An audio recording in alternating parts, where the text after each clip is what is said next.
نماز کے قریب بھی نہ جاؤ کب؟ دوستو، آپ کی توجہ درکار ہے، ایک انتہائی حساس موضوع زیر گفتگو ہے جو ہماری دنیا اور آخرت میں فیصلہ کن کردار ادا کرتا ہے۔ قرآن کا ایک چونکا دینے والا حکم، اے ایمان والو، نماز کے قریب بھی نہ جاؤ۔ یہ عجیب لگتا ہے کیونکہ نماز تو وہ عظیم عبادت ہے جسے کسی حال میں ترک نہ کرنے کی تاکید کی گئی ہے، حتیٰ کہ اس کے چھوڑنے پر سخت وعیدیں آئی ہیں۔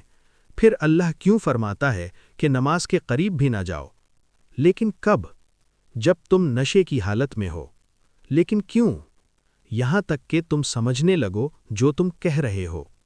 یہ آیت اس وقت نازل ہوئی جب شراب ابھی حرام نہیں ہوئی تھی۔ اس سے ایک گہری بات سامنے آتی ہے۔ اصل مسئلہ صرف شراب نہیں بلکہ نشے کی حالت میں ہوش و شعور کا ختم ہو جانا اور دل و دماغ کی غیر حاضری ہے۔ کیونکہ نماز صرف جسمانی حرکات کا نام نہیں، یہ اللہ سے شعوری تعلق، عاجزی، یاد الہی اور بندگی کا زندہ احساس ہے۔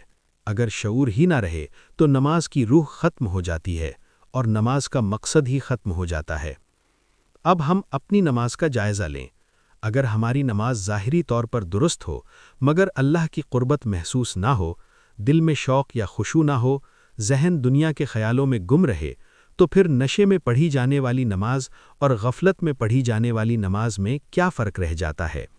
آئیے دیکھتے ہیں کہ ایسی نماز کے بارے میں اللہ کیا تنبیہ فرماتا ہے۔ تباہی ہے ان نمازیوں کے لیے جو اپنی نماز سے غافل ہیں۔ دیکھا آپ نے، نشے کی حالت میں نماز پڑھنے سے منع کیا گیا تاکہ انسان کو معلوم ہو کہ وہ کیا کہہ رہا ہے۔ اب ذرا سوچیں، اگر جسم تو نماز کی حرکات کرے مگر دل اللہ کی موجودگی محسوس نہ کرے، زبان تسبیح کرے مگر ذہن دنیا کے معاملات میں الجھا رہے، تو دونوں حالتوں میں کیا فرق رہ جاتا ہے؟ کیا ایسی نماز اللہ کے ہاں قبول ہوگی؟ کیا آیت 4:43 کا اطلاق ایسی نماز پر بھی نہیں ہوگا؟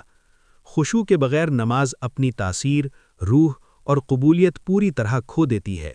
ان سخت تنبیہوں کی روشنی میں کیا یہ ہمارا فرض نہیں بنتا کہ ہم اپنی نماز کا جائزہ لیں اور پوری کوشش کریں کہ اسے جتنا ممکن ہو درست اور بہتر بنائیں؟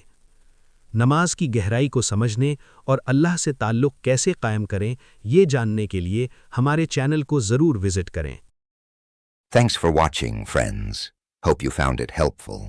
Subscribe to stay updated on upcoming content.